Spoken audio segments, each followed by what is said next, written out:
Sergeant Perry is literally out of his house by 4 or 5 feet. He never comes out of the house, he comes to close the door. And so we need you to look at that Walker body cam footage so that you can see that he was not coming out, he was not lunging. There is nothing about any of his actions that led to the shooting that was inconsistent with what he had previously done as he was talking to the officers. So that's important. The other body cam footage that you have to look at is the footage after they have shot him, they have left the porch, and there's a conversation about whether or not he is bleeding out. And they acknowledge, oh, he might be in there bleeding out. And then they laugh. Yeah, he might be bleeding out. These folks were hired and paid for by this man's tax dollars. And they're laughing about the possibility of him bleeding out, and they do nothing. It takes an hour and a half before they enter. And when they enter, of course, what they predicted, they knew, they were aware of, they foresaw, was that he would have bled out and died.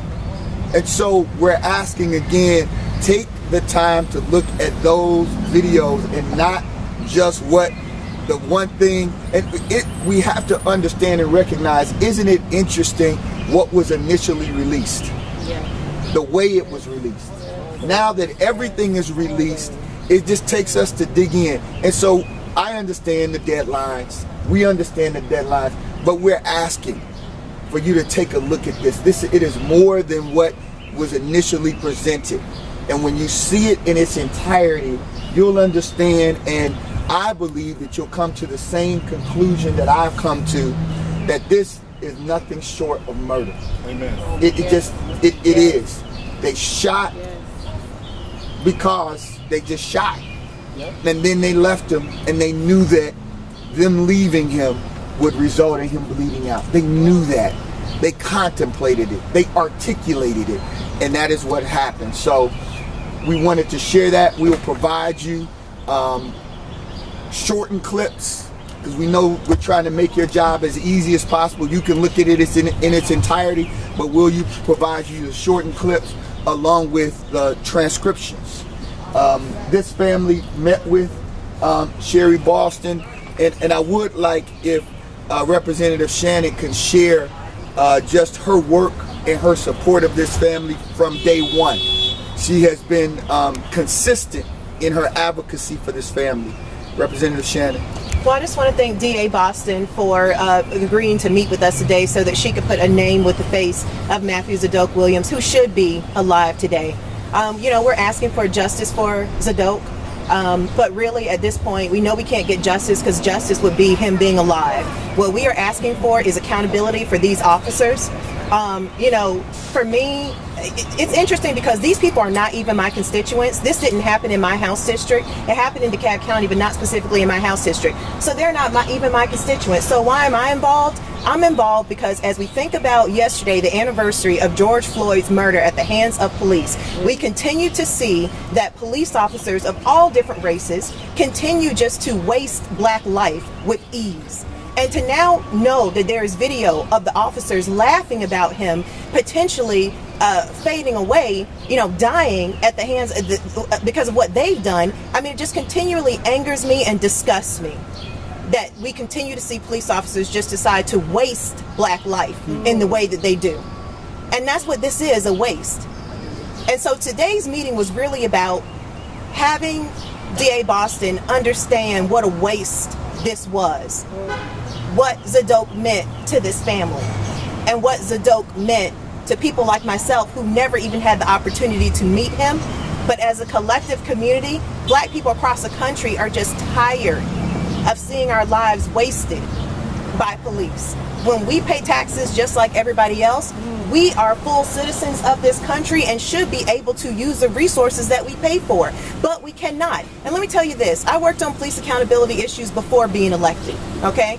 And one of the things that people told me, what would then be my future constituents, I had 80-year-old grandmothers telling me, I don't call the police for anything in my neighborhood because I'm afraid that a young black man will end up dead on my front lawn.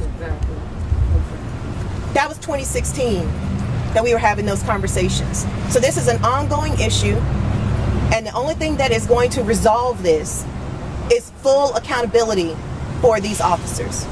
And I thank the family for their strength in even being able to advocate for Zadok. You know, they would just like to grieve.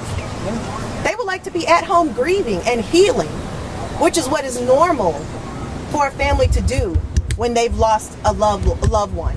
But they can't even do that. They have to muster the courage each and every day to come and try to get justice for Zadok.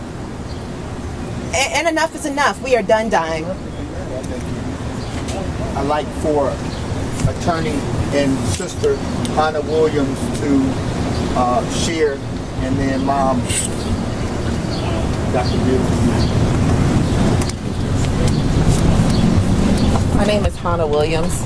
I am the second sister of Matthew Zadok Williams, who we lovingly call Zadok. He was the light of our life. He was the youngest baby brother of 6 children, 5 older sisters. His feet never touched the ground until he was 2 years old because we just used to pass him around like a doll. We loved him dearly. We missed him, and he was murdered.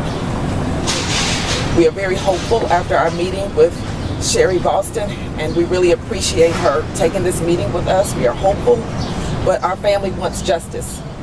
We want justice. He was murdered. We want to be clear about that, and we want justice. Dr. Beulah Williams, Zadok's one of his other sisters, 5. Yeah, there are a lot of sisters. We all want to express our appreciation for all of the support that we're receiving, and we implore you just to continue to pray for us as we go through this process. We need you, we need the community, we need all of you. Our family has launched a Color of Change petition, which has already garnered almost 35,000 signatures.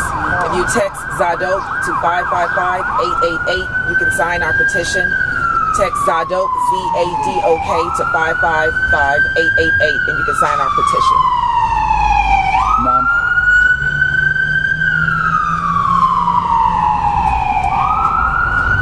My son was a great son,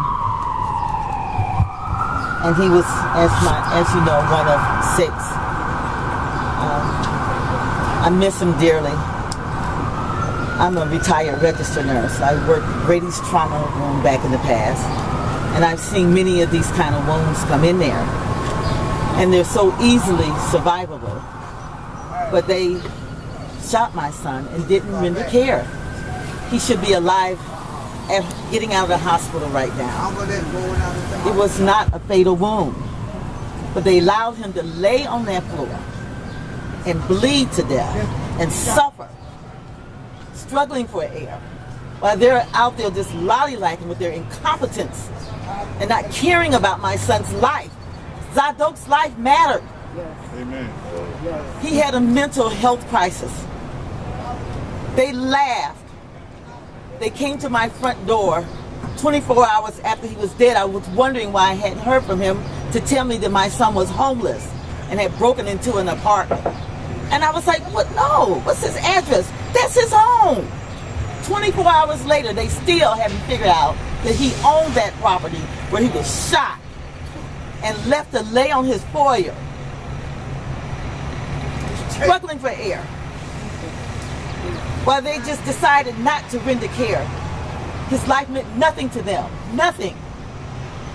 His life meant everything to us, everything. We loved him. He was good to us. He was a good son. He's never been in trouble, never been in a fist fight.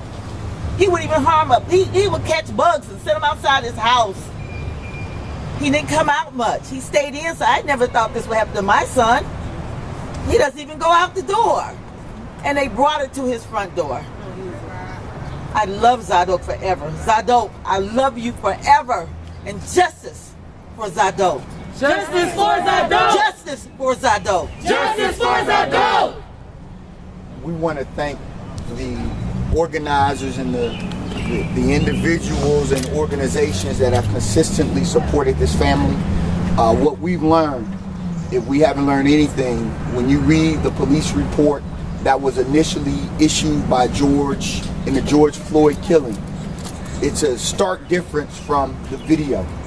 And what we know as a community is that the first story is usually not the complete story or the right story. And that if we would have allowed that police report to be the only commentary on the death of George Floyd, America wouldn't have been in this motion towards change that we're in. And so it's the same here. We ask that you and we ask that the community dig deeper. And we'll share the video, and we want people to share it all over the world so that they have a better sense of the absolute callousness that was involved in taking this life. So we thank you all. We appreciate you all. We thank these young and more seasoned organizers who've been at this far too long for us to stop now. So thank you all. We appreciate you. We'll take any questions. How did the meeting go with the DA? Was she receptive to your demands? She was receptive. Our purpose was to allow her to hear some of the details. This family and this community have pushed in a way that videos have been released. This is unprecedented. And I think people have to recognize that you don't have this happen in Georgia very often, where videos are released prior to the completion of an investigation. And that is because this family has been unrelenting in their call for justice. This state representative, these community members have pushed to make this happen. It just doesn't happen. I want us to, stop and be clear about that. So the fact that the videos are released is a people's victory. It's a people's victory. And we have to claim victories in this work when we have them. And so we went through what our findings were with her so that her office is clear that the family is going through the videos. We've hired experts to go through the videos. So this isn't we won't just be relying on any one investigative agency to do the work. We're doing it as well, right alongside with them. I've been told this is going to take months to fulfill my request, but one of the first things I noticed the officer say when he arrived was, I think he lives here, as if they had knowledge that he lived here before anything happened. Have you all received any indication that they do that because they come to you a day later, but when they arrived on scene before anything, they know he lives there?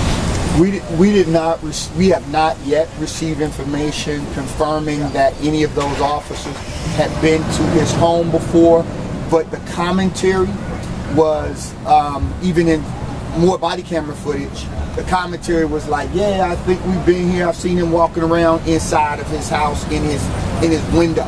And so, again, it's one of these examples of this outcry by a white woman having more value than the man who's saying, I locked myself out of my house. Because there is footage where he says, I locked myself out of my house to the officer. So that's captured. So they don't believe that. Instead, they believe someone who's saying, and totally wrong, that this isn't his house, nobody should be in there. She was wrong, and he said, I locked myself out. Had they believed him, we wouldn't be here. Instead, they treated him as a trespasser instead of a homeowner.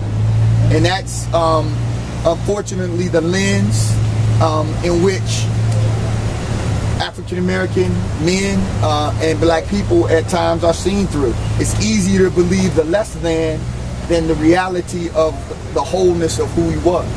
You say the police report doesn't match up with the video. Did you share this, and was there concern about that? Well, I think what we shared was the video, the explanation that was given was that he was shot because he lunged at the police with a knife.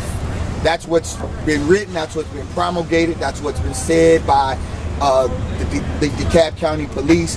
And then when you watch the video, it's not on there. Inside of the home, when those 3 shots are fired, he's not lunging, he's closing the door. He had done it 2 times before that. He's trying to close the door because he's concerned about his safety.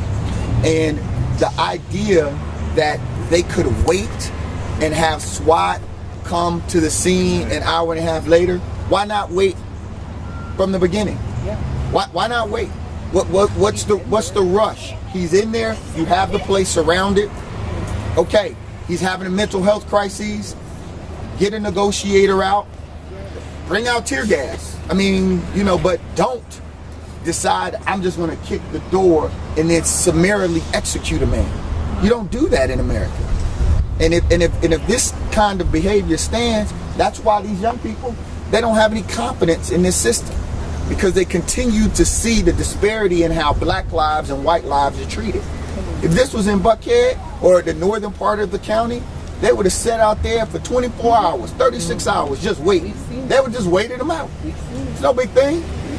I mean, that's what you get paid to do, is to preserve life, not take it. And to Attorney Davis's point, what we are asking is that police officers will use that same energy when they come in contact with white people who are not excited about being arrested. Because let's just face it, nobody's excited about an interaction with police. Nobody's excited about being arrested. But what we see over and over again is that police across the country have lots of energy to preserve white people's lives when they come in contact with them.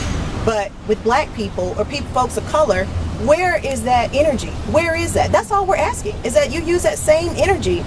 Right. And it's because they understand the value of white life, and it's because this country because police officers are just so easy to just waste black life. In this situation, if they would have just done nothing, it would have been better. He wasn't a threat to anybody. Once he was inside, he couldn't harm the public, if that's what they thought.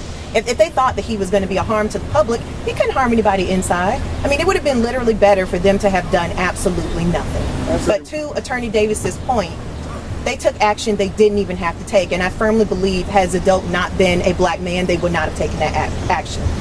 100%. To your point, he said he wasn't a threat.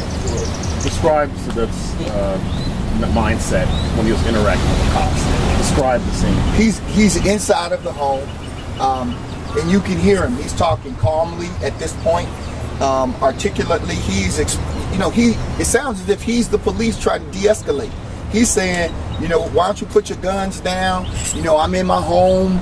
Identify yourself. You have a search warrant. So, I mean, there is a level of consciousness that he's communicating that doesn't require them to kick the door in. And here's the troubling part about their narrative. So they say, well, we need to get in to make sure you're okay. I mean, they literally say, we need to get in to make sure you're okay. So they kick the door in, they shoot him, and then they don't go in to make sure he's okay. Right. If you're concerned that he's okay, go in and make sure that he's okay. But after they shoot from 4 feet away, rapid fire, 3 shots, then they decide, maybe it's not necessary for us to determine whether he's okay. Maybe it's okay now to fall back now that I've made this decision so that there are no remaining witnesses except for my version of this. And that is the reality of how all of this played out. And it just is nonsensical.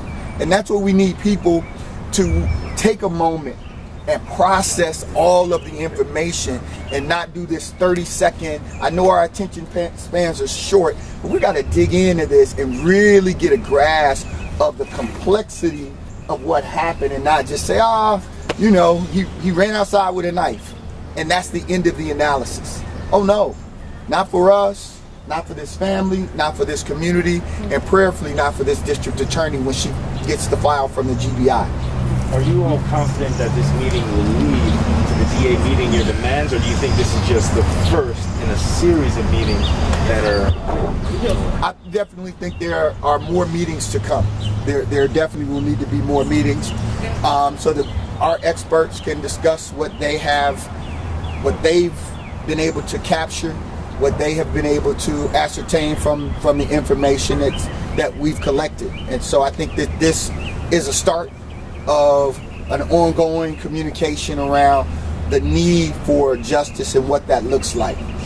This new video that you said was just released, when was it actually released to you? Oh, they released 17 videos a week and a half ago, and so we've been going through it, and it takes time. We have literally had a full-time paralegal and an investigator going through second by second transcribing it, so it is very tedious work.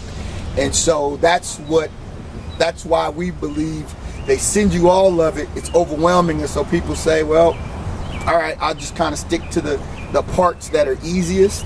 But there so much. Some of the body camera footage is 2 hours long, and so it takes time to hear everything that's being said, the before and the after, because it's what you say after that gives some insight into your mindset about why you did what you did. Well, I have a question to that. At one point, the supervisor asked the shooting officer if he lunged it, and he says no. And he said, was he aggressive? And he said, I felt like he was in the doorway.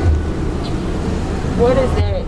So in that section of the video, he clearly, right? That's one of the reasons that we are so incensed by the narrative that they've tried to put forward, that he acknowledged that he did not lunge at him on the video. He did not lunge at him, and he acknowledges, no, he didn't lunge at him. He was in the doorway. To be in your doorway, in your house, is not a danger that requires deadly force. I mean, if they would have tased him, okay. But the use of deadly force because he's trying to close his own door so that he can continue to communicate in what he believes is a safe way, that's almost the equivalent of somebody not wanting to interact with police and they run away and you shoot them in the back. Well, the law doesn't allow for that because they don't want to be apprehended at this time. You don't just get to shoot. And that's what we have to make sure people understand. And also, I mean, it's starting to build up where a lot of your questions are on Zadok's mindset and what he was doing. But what I want to point out to you is we see countless videos across the country of white people lunging at police officers with knives, trying to run them over with their cars. Not that police officers deserve that, but what I am saying is that you see these videos of white people who are really going for the police officer's head, and those people are still taken in without a scratch on them. Folks who have committed mass murder, taken in without a scratch on them. And so this is not about what Zadok's mindset was or what he was doing, although the video does show that he was very calm and probably much more calm than most people would have been in this situation. This is about officers, people who have signed up for the job to be in law enforcement, who have been trained, and who are just deciding to make different decisions in our neighborhoods. That's what this is about. Is there too much protection for the police in order to give them rights to do what they do? I couldn't really hear your question. Is there too many laws protecting the police to allow them to do what they have in here? Absolutely. And those are the conversations that we have been having across the country. I have submitted bills to work on police accountability issues. It wasn't until 2019 that the FBI even started tracking what use of force police officers across the country use. And even that database is not open to the public, and it's not really complete. So, of course, the law is very one-sided when it comes to looking at what police officers can do, and qualified immunity is at the root of that. And I want to just call the name of Kevin Davis. Mm-hmm. In this very space, we came for Kevin Davis when he was killed by a police officer. And it's because of his death that the GBI is now called into every police shooting across the state. Because of Kevin Davis's death and because of advocates, a little older than them now, because back when that happened, those folks took to the street and demanded that the GBI come in because back then DeKalb County still believed that they could investigate themselves. But because of Kevin Davis, the GBI is now brought in. And so it's our hope that the death of Matthew Zadok Williams advances and allows justice to take better root in this soil here in DeKalb County. And it's not just for his family, but for his nieces and nephews and the children that are yet unborn, so that they will have a more just world to live in. So it's bigger than his death, that his death and life have to mean something so that we all experience justice in a more tangible way and not just for some and not for others. So we appreciate you all. Thank you.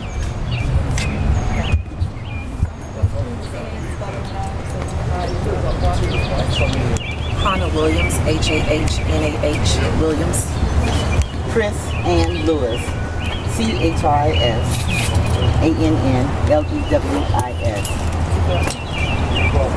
Eula Williams, as in boy, U-E-L-A-H. Middle name is Ann. Mawuli Davis, M-A-W-U-L-I Davis, D-A-V-I-S. Representative Renita Shannon, that's R-E-N-I-T-T-A-S-H-A-N-N-O-N. Thank you. Thank you all. Thank you all.